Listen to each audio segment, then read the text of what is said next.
State University, Colleen Quigley. There's someone at FSU who's, I think his position is Associate Athletic Director, and he oversees a few sports, one of which is cross country and track. His name is Bernie Waxman, and ever since I was a freshman, Bernie showed interest in me being a student athlete. And a lot of his job is to make sure that we do well in athletics, but he took a special interest in the academic part and the student part of student athlete. He took the time to really encourage me in that area and make sure that I was getting recognition for the academic part as well as the athletic part of my career.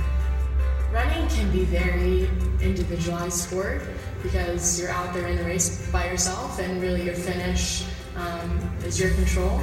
But in practice, it's a different story.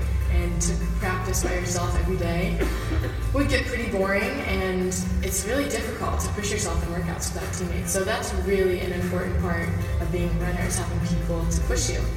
I decided to become a professional runner because I can't imagine not being a professional runner, or not being a runner at all, or just being what they call a hobby jogger. I'm very competitive, and so I need that competition to look forward to push myself, to motivate myself, and I have the opportunity to compete next year to become an Olympic runner.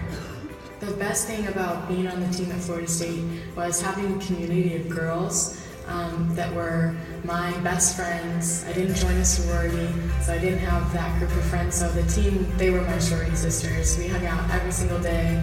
We laughed a ton, and we helped each other, and we had, good days of practice and bad days of practice. And we fought, but we got along really well, and we were also like-minded. We had the same goals. I didn't get that in high school because I took it a lot more seriously than anyone else did in high school.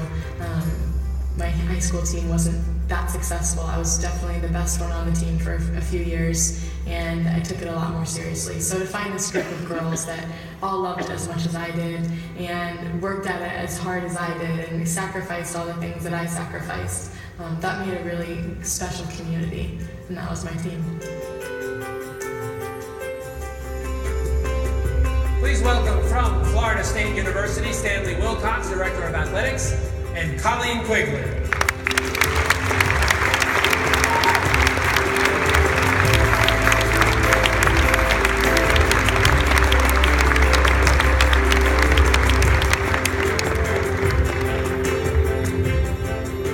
Colleen, congratulations to you also. It sounded like the Quigley and Florida State group was the noisiest in here so far.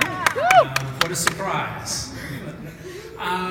You talked again in the video about, as a runner, it's an individual sport, yet the team was so important to you at Florida State, and it provided so much to you.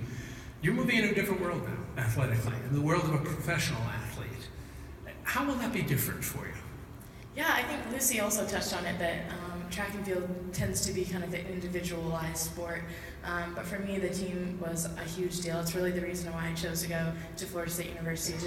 I looked up to this group of girls. A bunch of them were All-Americans and just, some of the best in the country in the NCAA. And I aspired to be like them, so I thought the best way to be like them is to join them. So I went there, and by the time I graduated, I was a national champion, and I had achieved that goal. So the next group of people I joined, well, they were all national champions, and they're actually Olympians, and they're world-class athletes. So I figure if that's my next goal, the best way to reach that goal is to join a group of people who've already done it and can show me the way. So my new team that I just joined is the Bowerman Track Club, and they are exactly that, and I hope that they show me how to be an Olympian this summer. Well, you had a great experience at Florida State, and I suspect you're going to have an equally great experience as a professional racer. And once again, we'll look for you on the Olympic track also. Congratulations to you.